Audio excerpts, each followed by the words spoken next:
Hello, nandito na naman po si Malutikia. Ano pang pag-aaralan natin, no? Sabi nung iba, ay daldal ka lang ng daldal. Alam po nyo, kaya ko ito ginagawa para matuto tayo. Sa komentaryo nyo, ako'y matututo at ako nagpapaliwanag sa inyo ng mga issues na napakahalaga kay Juan de la Cruz. Ngayon pag-uusapan natin, bigas 20 pesos per kilo? Kaya ba yon? Sa Visayas lang? Kaya ba yun? Nako, mahirap naman po itong programang ito. Linunch, pinangako sa inaugural, no? Pagkatapos, hindi po yan natuloy-tuloy for the past 2 years, no? Noon lang pong 2025, nagkaroon ng food security emergency, doon lang ho na medyo napababa, no?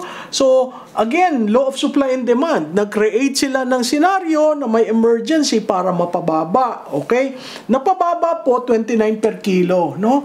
Pero binibigay lang sa vulnerable sectors at through kadiwa, no? Kadiwa ng Pangulo, no? Para naman po yung kadiwa hindi natatawa lang ako doon sa pangalan kasi kadiwa ng Pangulo. Parang si Pangulo lang talaga.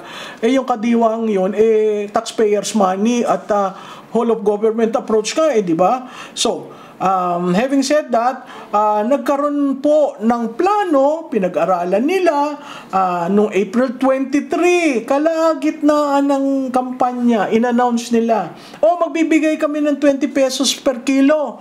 Pero sa Visayas lamang. At ito lamang ang selected communities. So lahat nag-almahan. Pwede ba yan? Hindi ba yan violation ng election code?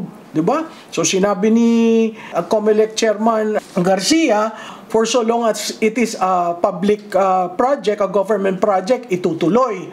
Ang naging problema po, alam nyo kung ano?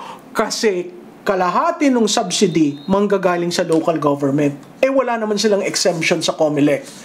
So again, hindi ko pinag-isipan.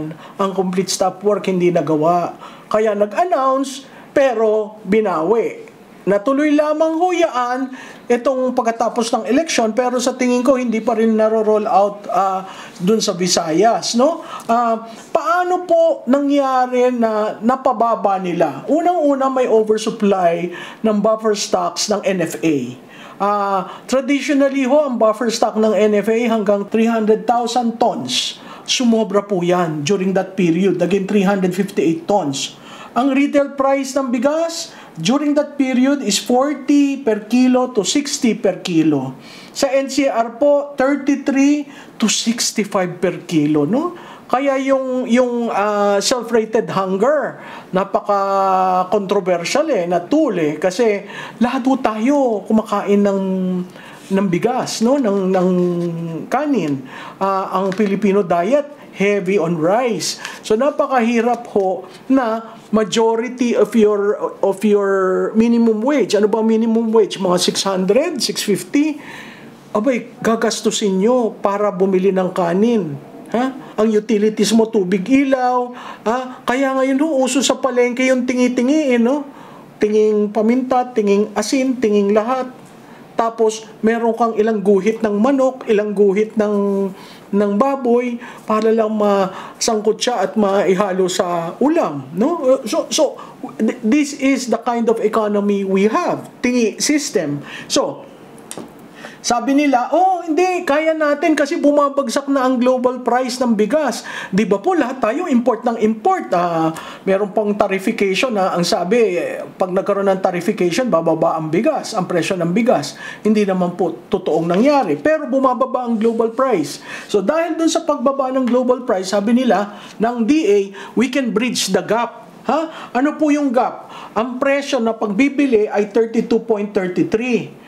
So, ang sabi nilang ganyan, 20 ang isa-subsidize. Tapos, yung balanse na 12 pesos, paghahatian.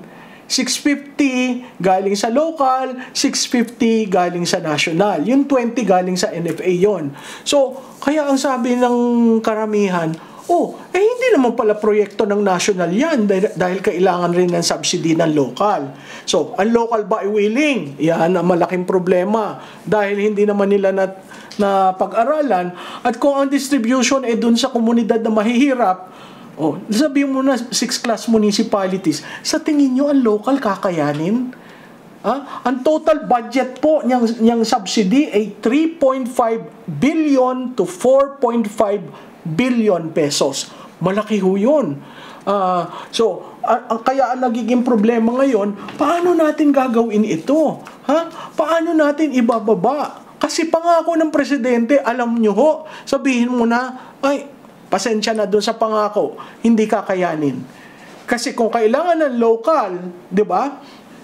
That will be a joint program.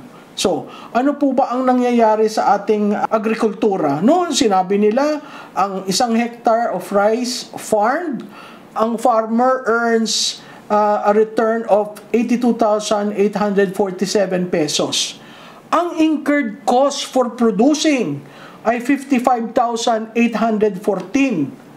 Ang net return ay 27,000 lang po. Biro nyo, ang laki Ang laki ng kailangan mo para makapagtanim. Ang production ay 55,000 lang. Pagkatapos ang net mo, nineto ka lang ng 27,000. Isang problema yan.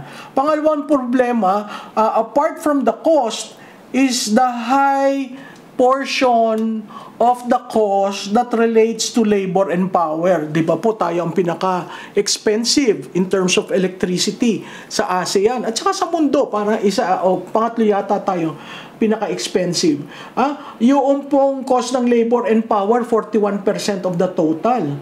Followed by fertilizers at 17%, machine and land rent at 16%. So, napakahirap, no? Sa Japan, mga milyonaryo ang farmers, eh. Dito sa atin, parang kailangan mo ma-mechanize to even approach the level of being able to recoup from your investments, no? Lower productivity dahil maliliit na ho ang sizes ng lupa, 1.4 hectares dahil po yan sa carp, no? Dahil maliliit, low ang productivity, walang economies of scale. Napakahirap po. Tapos, ang pagtatanim ng bigas, 3 to 6 months. So, dapat may intercropping para ka mabuhay. Dapat siguro medyo advanced stage na tayo sa agriculture para talaga yung farmer, hindi lang bigas. Meron kang inaasahan during the lean months na nagtanim ka. Paano ho kung nagkabagyo? Nabaha, no? Napakahirap po ng buhay ng farmer. So, titingnan po natin, yung 20 rice sa Visayas, hindi po ba dapat yan 20 rice against for the whole country? Or kung hindi ka magpapa-whole country, alam po nyo yung ayuda? Yan, lahat ng ayuda. Ayuda, AIX, AKAP, naku, cash po yung binibigay. Ikaw ang binibigay nyo, ibigas. Diba? So, nasolba ang problema ng isang minimum wage earner kasi may pagkukunan ka na ng main staple ng Filipino food, no? So, again, 20 bigas sa Visayas lang, hindi ho ba dapat 20 bigas sa buong Pilipinas o 20 bigas dun sa nangangailangan ng tulong? Alsin na ho yung mga cash incentives nyo, yung safety net nyo, alsin nyo na. Bigyan nyo ang bigas ng Pilipino. Sa tingin ko, sigurado ka pa doon. Huwag naman yung gagawing negosyo. Baka naman gawin ng iba dyan negosyo ang pagsusupply ng bigas. Huwag na po, tulungan natin ang farmers natin. Ito po si Malu Tiquia. Like, follow, and share. Salamat po muli.